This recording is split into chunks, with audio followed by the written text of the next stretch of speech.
Boa noite a todos e todas.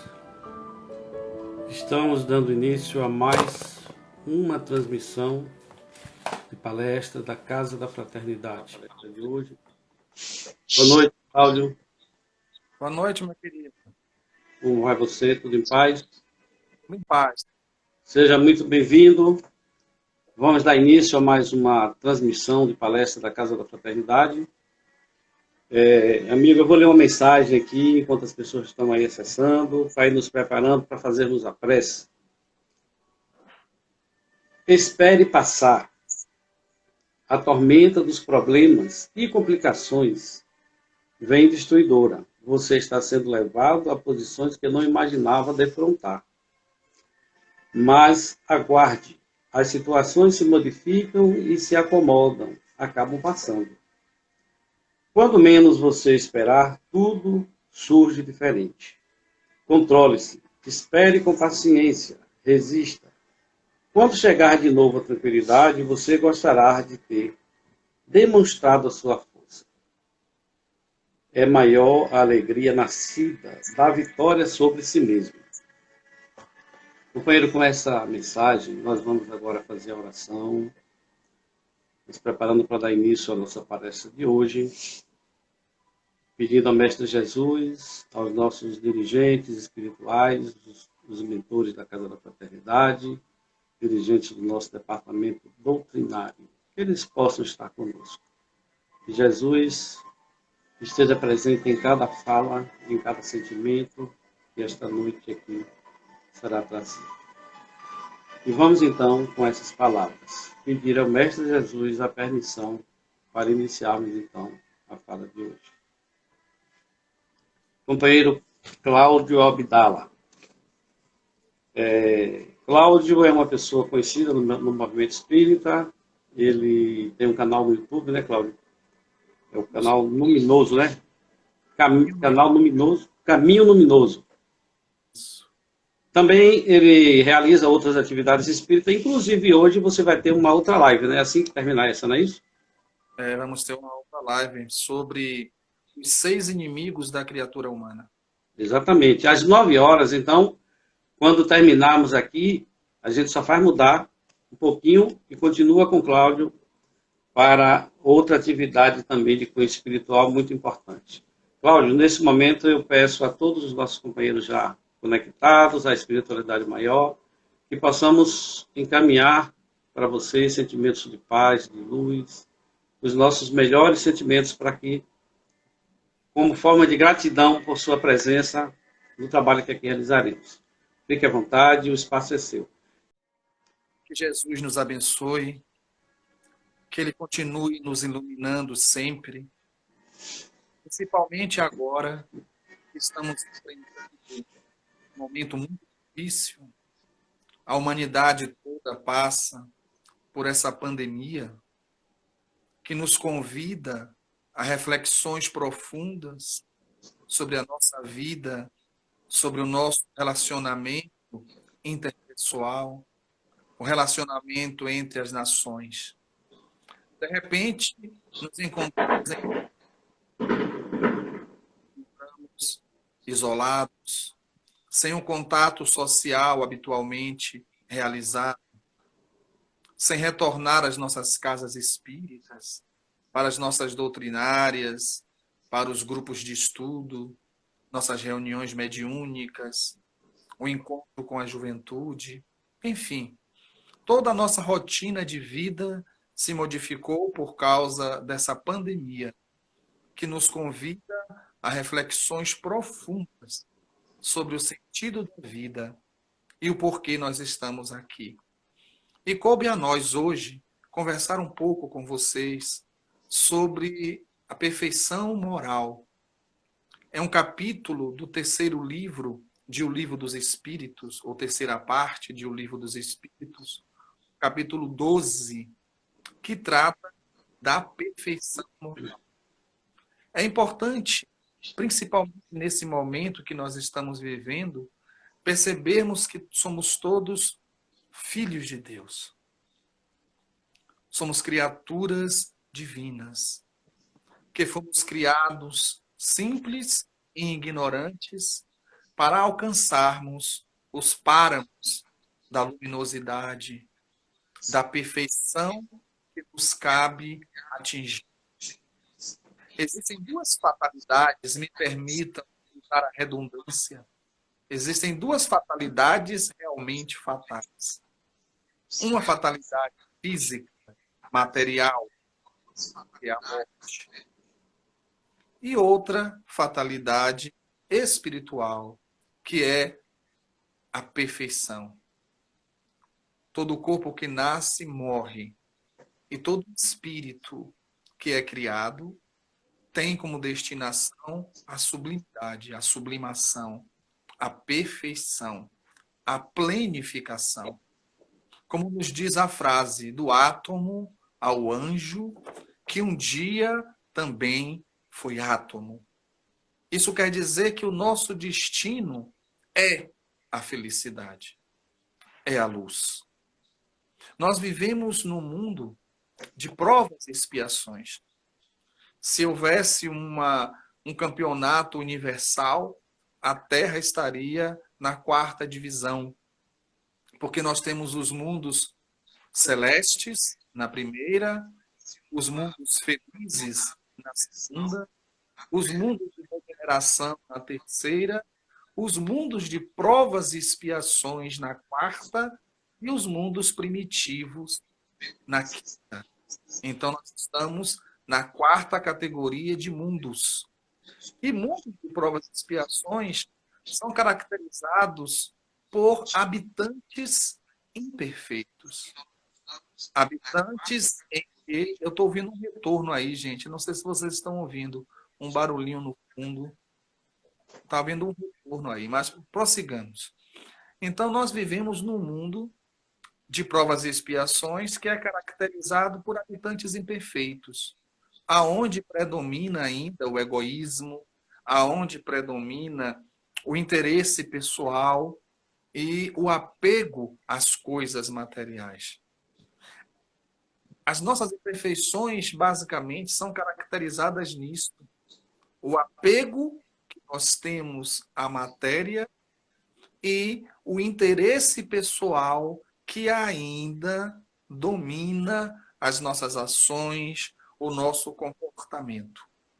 Nós sabemos que a maior chaga que existe na humanidade é o egoísmo.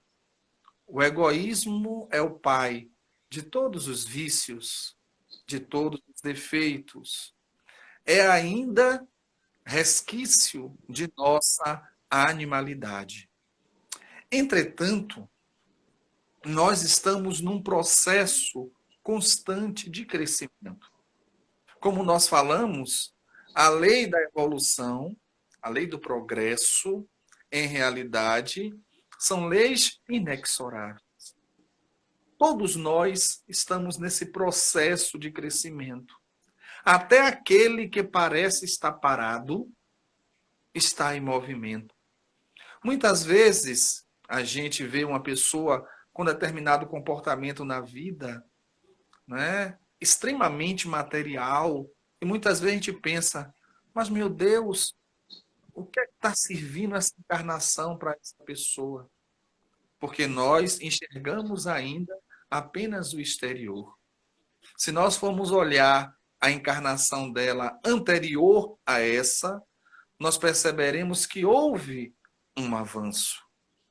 É que, em verdade, Deus não tem pressa, Ele quer perfeição.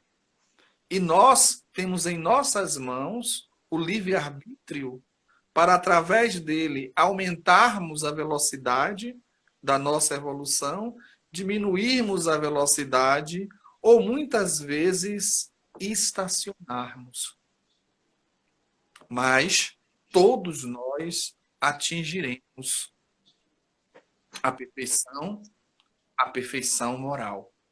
Tanto no Evangelho, segundo o Espiritismo, no capítulo 17, como também no Livro dos Espíritos, nesse capítulo 12, eles fazem alusão, Kardec os espíritos, fazem alusão ao que caracteriza o homem de bem, não é?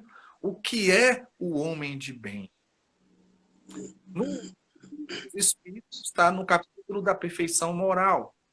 No Evangelho está no capítulo Sede Perfeitos. E é interessante quando a gente vai ler as características do homem de bem. Se nós formos extremamente sinceros, a gente fica até triste. Por quê?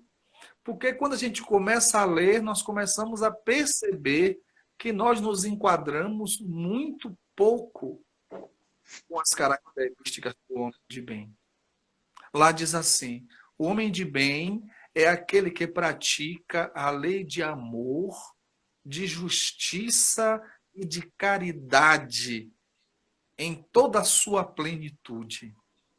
E a gente balança a cabeça. Eu não faço isso. E Kardec continua, e os espíritos. O homem de bem é aquele que em todas as ações pensa primeiro no próximo, para depois pensar nele. E aí nós pensamos, nós não fazemos isso. O homem de bem é aquele que sempre toma defesa do fraco quando ele é forte. E a gente pensa, eu também não faço isso. E aí vai se listando tudo aquilo que caracteriza um homem de bem, e a gente percebe que nós ainda não nos enquadramos. E aí, no final, Allan Kardec diz: essa lista não está completa. Imagine. A gente não faz quase nada do que está na lista, e essa lista ainda não está completa. Todo aquele que realizar o que está aqui estará próximo do restante. Então, nós percebemos o quanto ainda nós estamos distante da perfeição moral.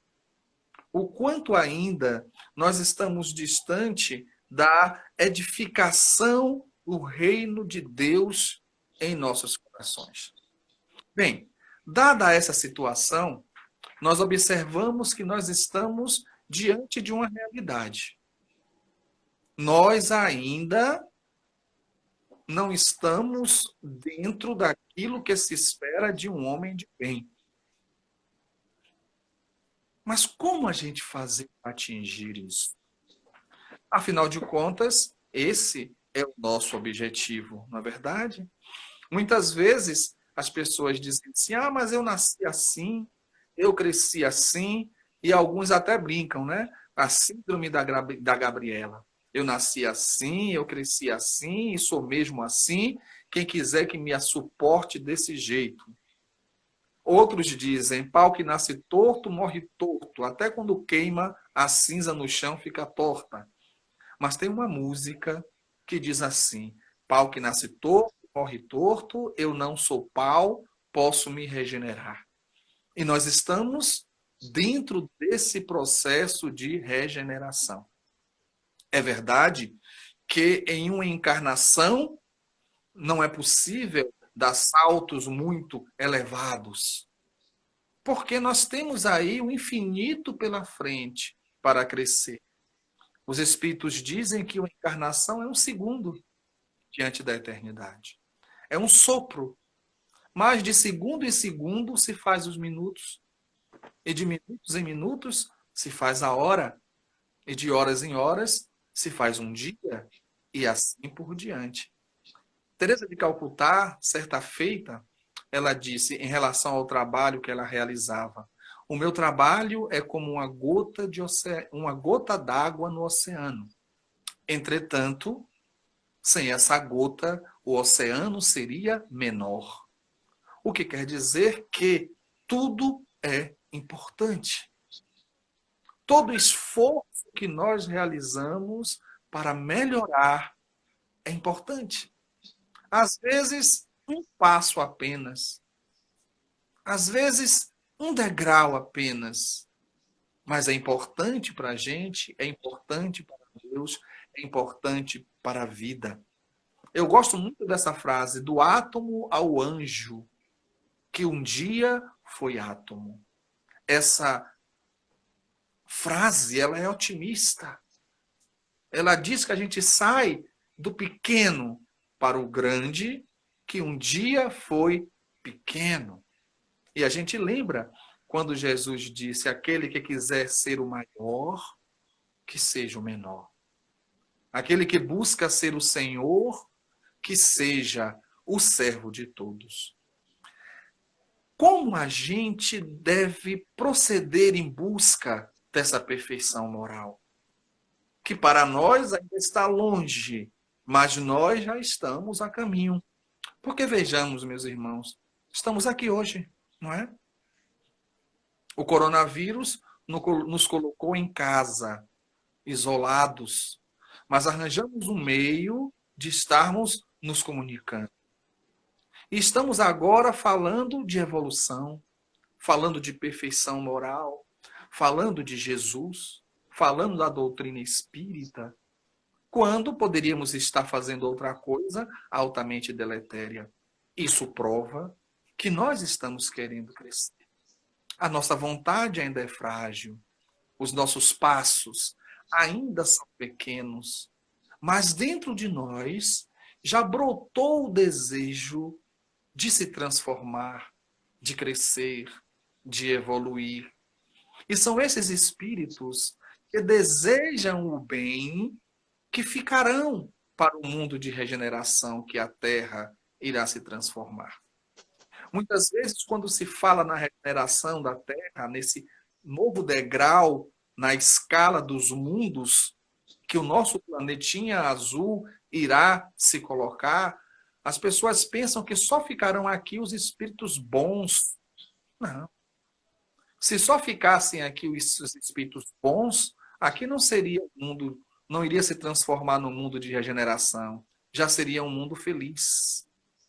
Aqui ficarão alguns espíritos bons para poder impulsionar o crescimento, mas a grande maioria serão espíritos que ainda não se conquistaram, ainda não estão na categoria de espíritos bons, mas são espíritos que desejam o bem.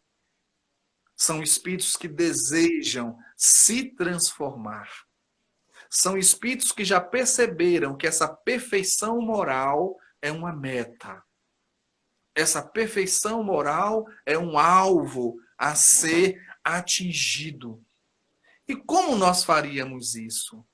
Através da reforma interior, da reforma íntima. Muitas vezes, nós espíritas nos confundimos.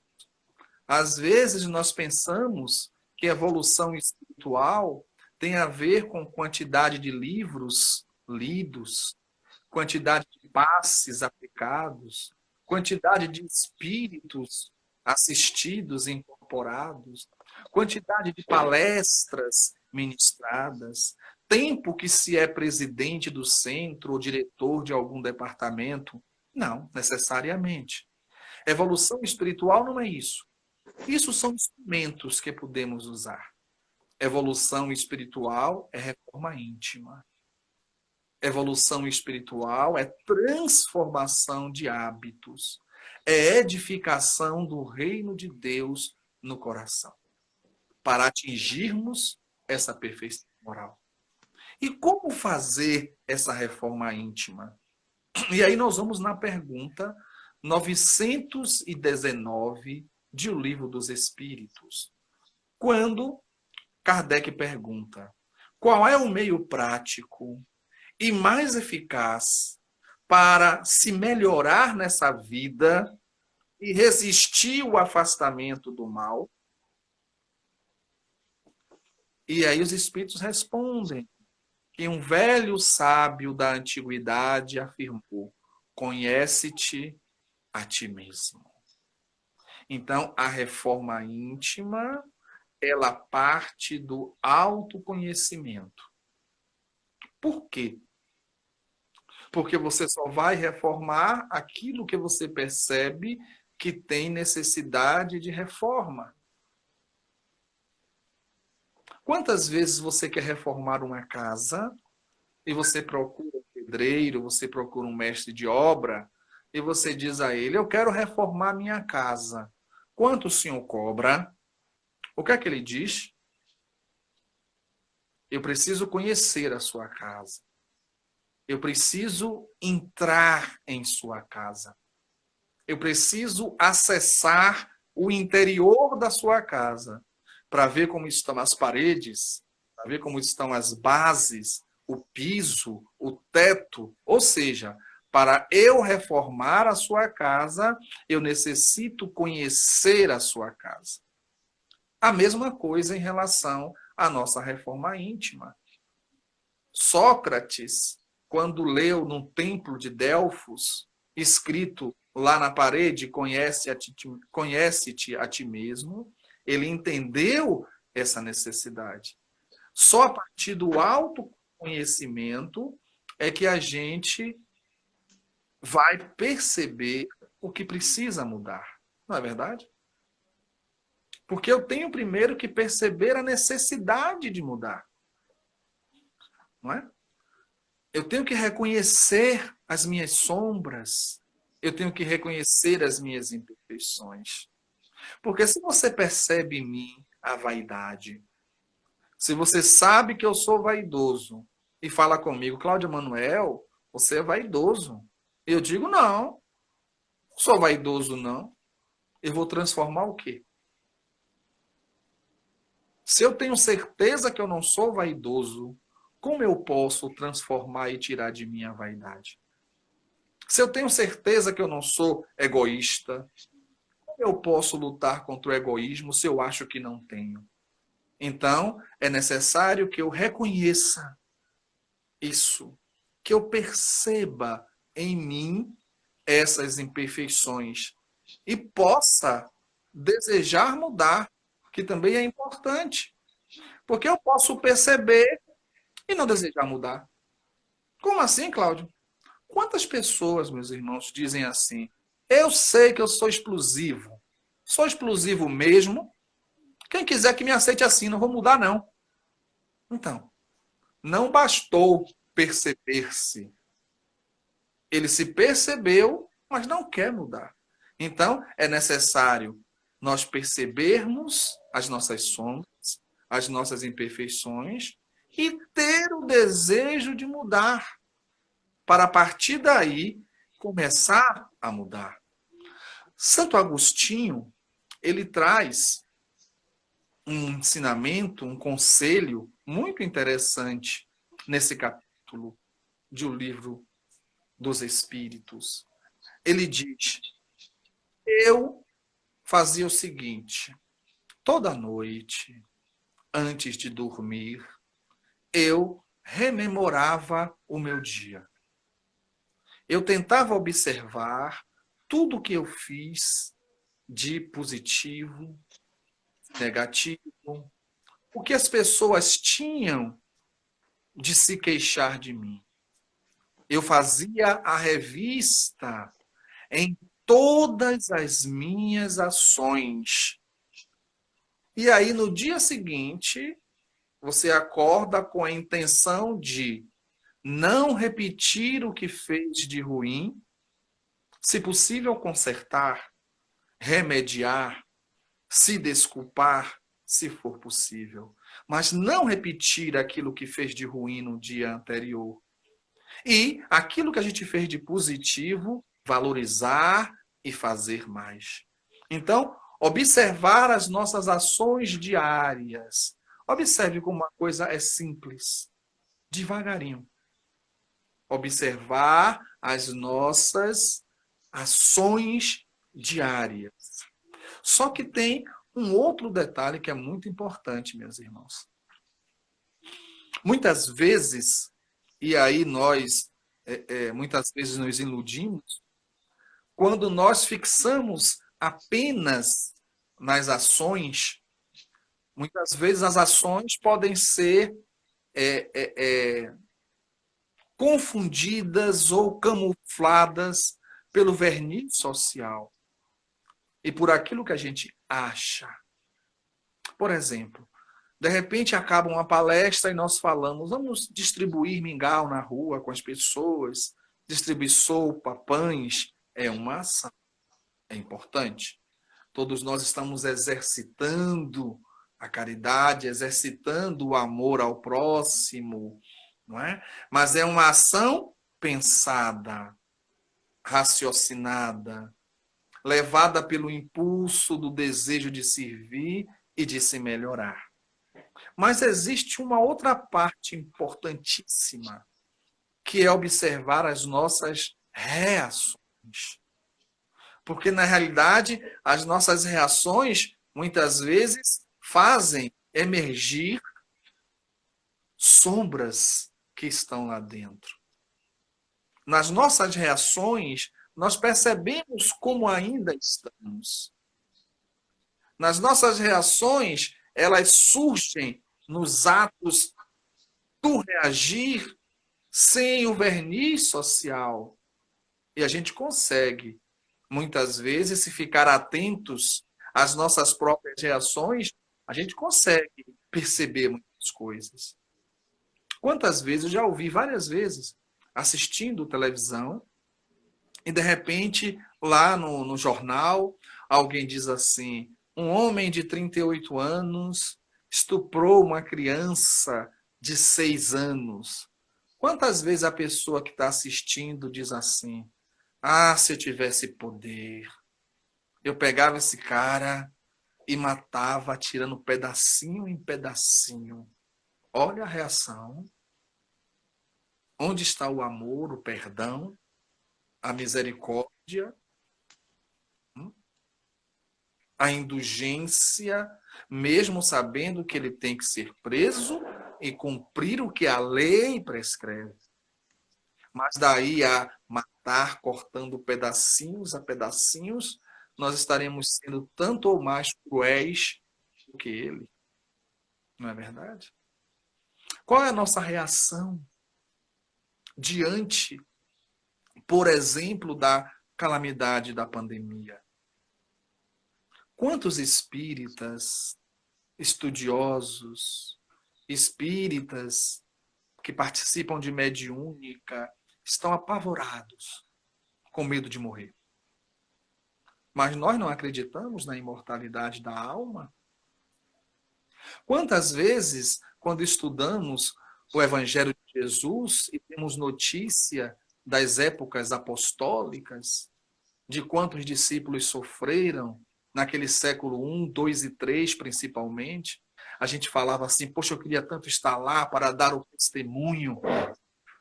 Estamos agora no momento de dar o testemunho da nossa fé. E aí ficamos apavorados, com medo de morrer. Olha a nossa reação diante de uma circunstância real. E não apenas uma hipótese que nós criamos em nossa cabeça.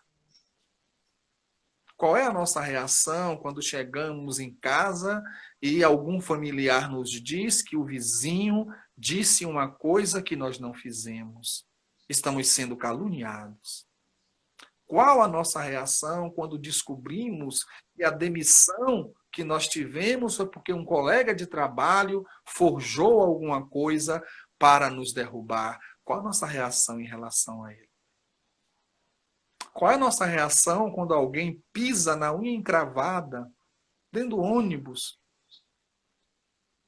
Então, é importante, como disse Santo Agostinho, fazermos uma reflexão do nosso dia, de tudo que fizemos, inclusive das nossas reações diante das situações, de como reagimos diante das pressões.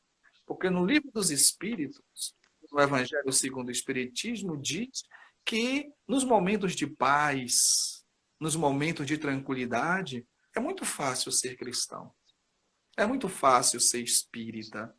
E aí nós lembramos do grande orador Raul Teixeira, quando ele diz que ser espírita não é para quem quer, ser espírita é para quem aguenta. Porque muitas vezes as pessoas dizem: o espiritismo não proíbe nada. Que se eu tivesse ter uma religião, seria espírita, porque o espiritismo não proíbe nada. Lê do engano. O espiritismo faz uma coisa muito importante. Ele chacoalha a nossa consciência. E ele desperta a nossa consciência.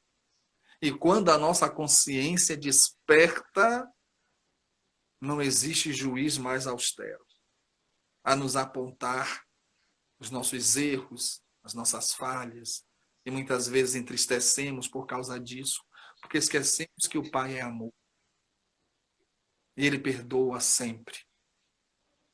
Aliás, Ele está acima do perdão, porque Ele compreende. Ele sabe que faz parte desse nosso processo de crescimento. Allan Kardec também faz uma pergunta interessante nesse capítulo.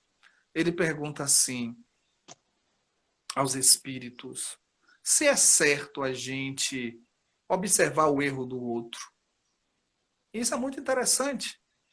Não é? Muito interessante, porque existem duas formas de observar o erro do outro.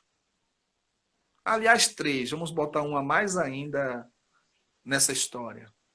Existe a pessoa que observa o erro do outro para criticar. Existe outra pessoa que observa o erro do outro para, além de criticar, difundir, espalhar. E existe aquele que observa o erro do outro para aprender. Isso é positivo. Nós aprendemos com os nossos erros. Nós aprendemos com os nossos acertos. E também aprendemos com os erros e os acertos dos nossos semelhantes. Desde quando a nossa observação seja unicamente para aprender. Vou dar um exemplo simples e prático. O uso de drogas.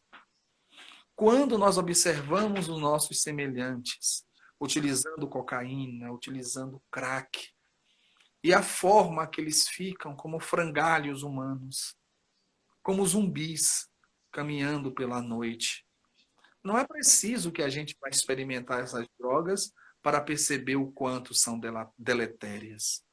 Observando a forma com que eles se transformam utilizando essas drogas, nós aprendemos que esse não é o caminho e seguimos o caminho oposto.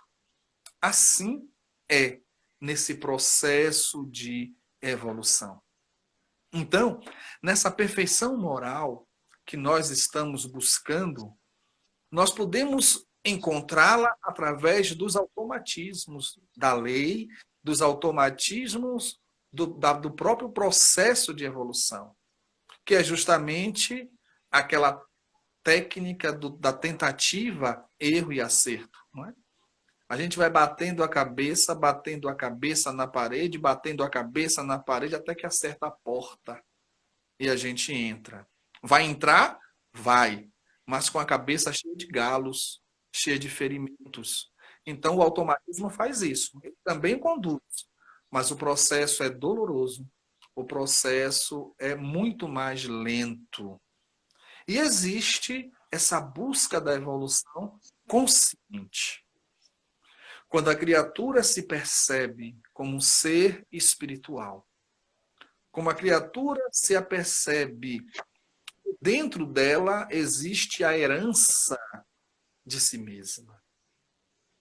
E que existem coisas em nós que nós ainda não sabemos, não conhecemos, porque nós somos herdeiros de nós mesmos. Isso quer dizer que nós temos um passado que temporariamente nós esquecemos, mas que nos pertence. E nesse passado existem compromissos. E nesse passado existem tendências que surgem com dispositivos de gatilho durante a nossa vida aqui na Terra. Por isso que muitas vezes nós falamos, quando realizamos determinado comportamento, atitude, muitas vezes nós falamos: eu nunca imaginei que eu seria capaz de fazer isso. Eu nunca imaginei que eu seria capaz de dizer aquilo. Por quê?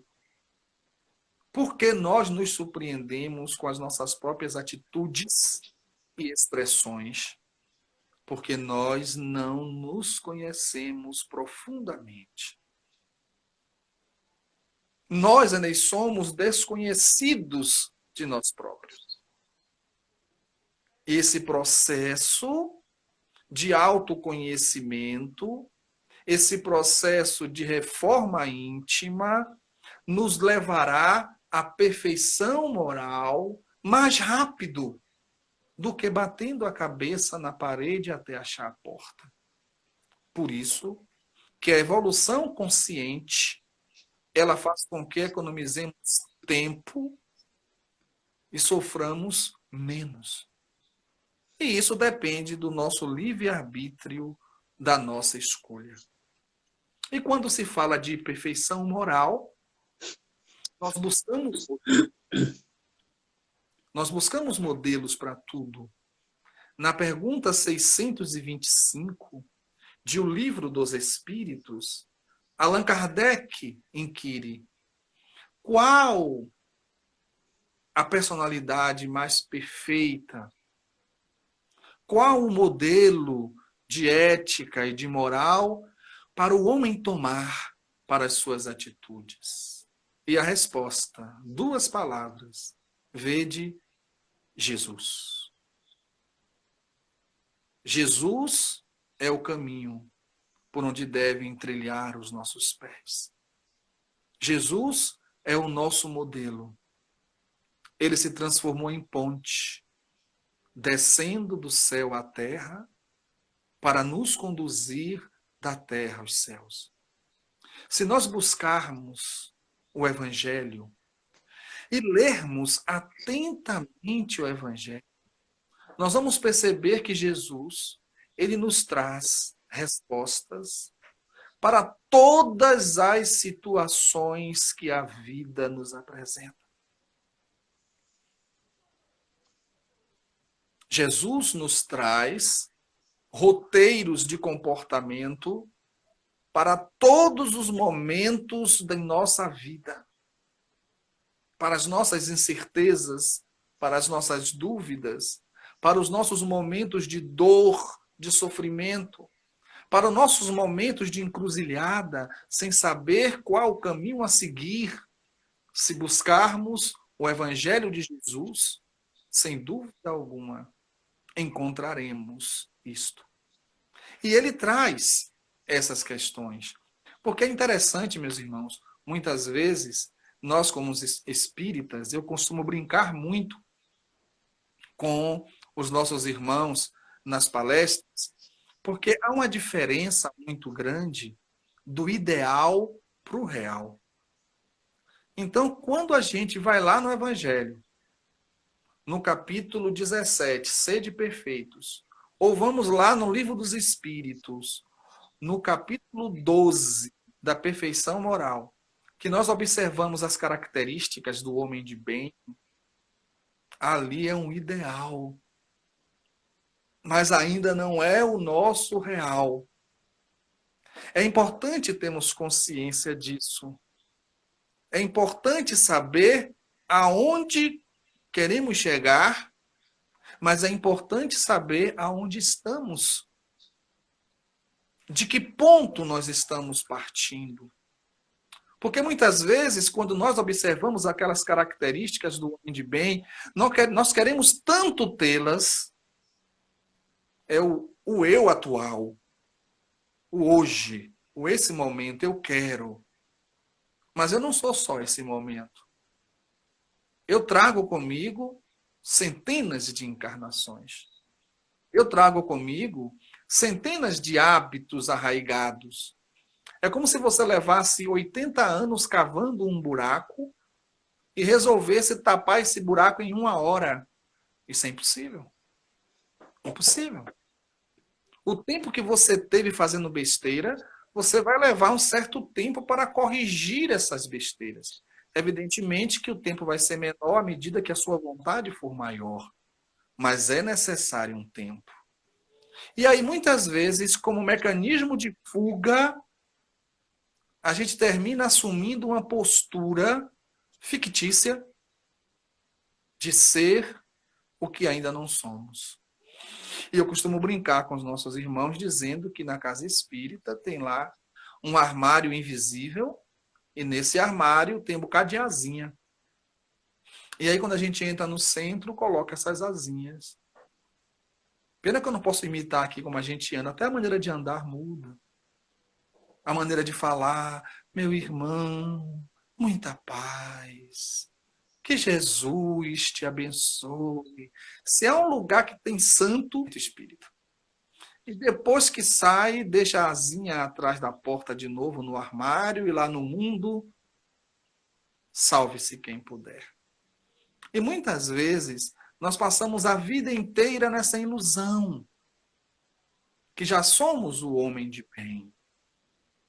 E muitas vezes chegamos no mundo espiritual dando trabalho aos espíritos, exigindo ser recebido por Dr. Bezerra de Menezes, por espíritos elevados, exigindo estar em colônias espirituais, quando na realidade topamos com a nossa verdade.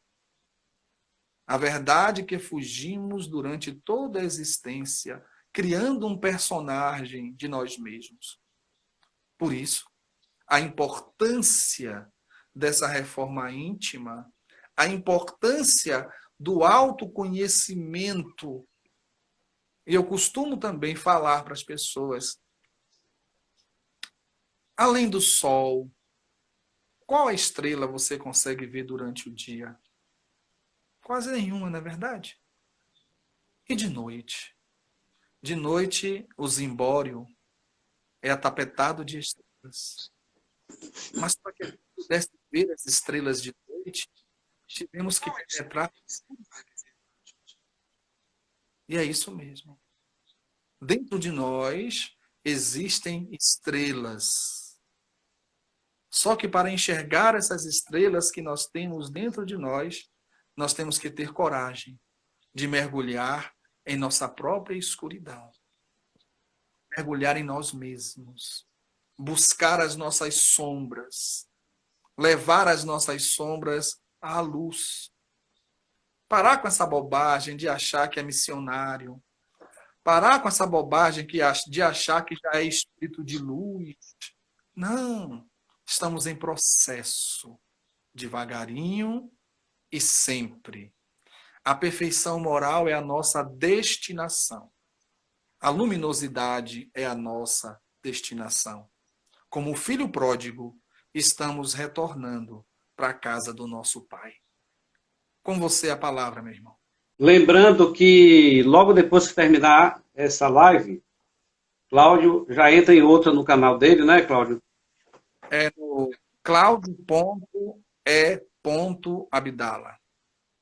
Exatamente. Então todos estão convidados para prosseguir, né? Todos nós prosseguirmos com essa boa luz chegando aos nossos lares. Deixa eu ver aqui, Cláudio, se alguém mandou alguma pergunta.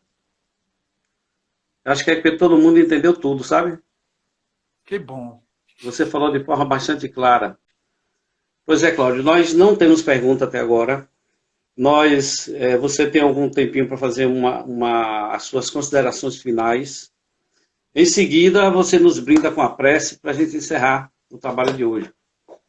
Certo. Bem, é o que nós estávamos falando.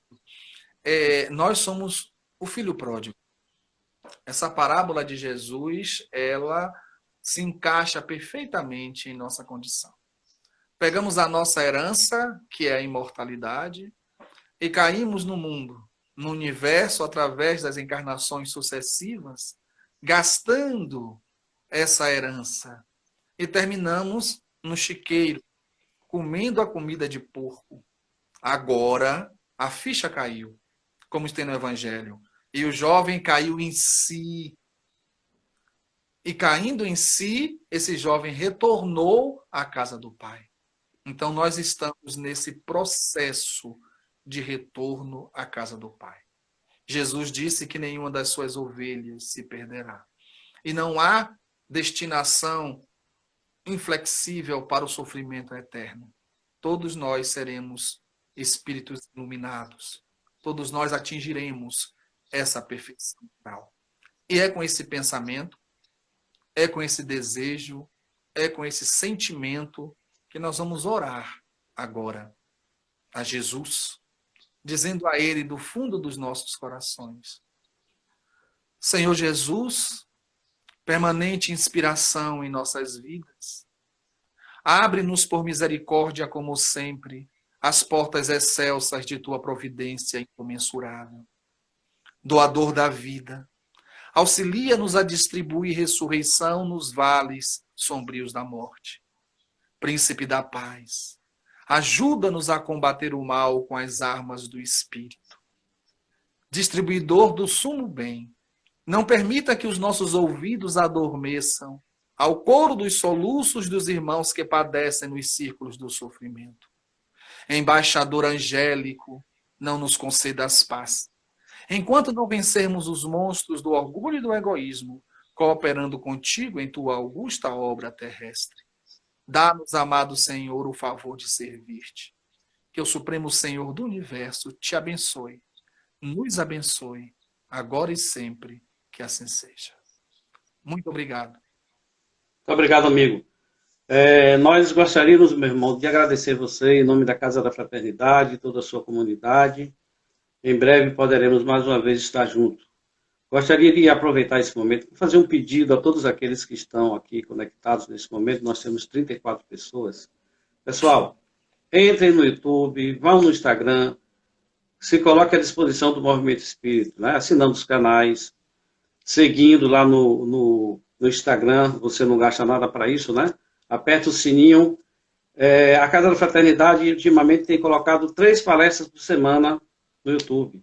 Cláudio tem atividades que eu tenho visto lá, frequentes, né? Você tem um calendário também de atividades. E outros centros, outras casas, outros canais. É importante esse movimento para fortalecer o movimento espírita. Para que quando as pessoas chegarem lá para pesquisar, os primeiros canais que apareçam sejam os canais espíritas. Isso é bom para a humanidade, ele está precisando disso. Agora, amigos, vamos encerrar por hoje, agradecendo mais uma vez a Cláudio. Em breve estaremos de volta. E vamos continuar no ar para ver a sua próxima live. Você vai ter uns 10 minutinhos para tomar um pouco de água, né? Obrigado, amigo. Obrigado, pessoal. Estamos encerrando a transmissão por hoje.